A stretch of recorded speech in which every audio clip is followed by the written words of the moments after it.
Kyle, so the biggest thing that I'm looking at in your golf swing and what I think you need to improve on just to get a bit more consistent with your swing is just the takeaway movement. So if we're going to reference where the hands are located at the starting position, and then we're going to reference where they are when the club reaches lead arm parallel to the ground, you're going to see that the hands are worked significantly inwards on the way back in that takeaway, and we can't even see that club head, right? And so what that's going to do is that because it works so far inside, you're then going to start to see all the way up to the top.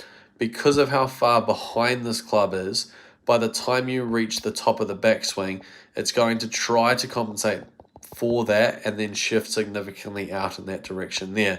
And so when we get into this spot here, you can see that that club shaft is just getting thrown steeply, and by the time we reach the lead arm parallel to the ground, it's probably about in this position here somewhat. It's just too steep, right? And so when that club shaft gets too steep, we can compensate by using our pivot, kind of standing up and not being able to get the positioning that we're looking for. But you can see we've got a bit of early extending in there, and this is because that club shaft is getting too steep, but mainly just because of the takeaway. That's the only thing I'd work on. I think a lot of us try to do way too much in the golf swing. We try to focus on 5-6 different things when we just need to pick the one thing that's going to give us the most amount of change in the shortest amount of time. And for you, it's this takeaway. So in this spot here, what we're looking for is I want the hands to be there, and I want the club head to be in line there as well.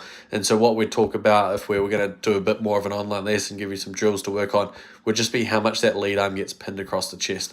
And that would be all I would work on.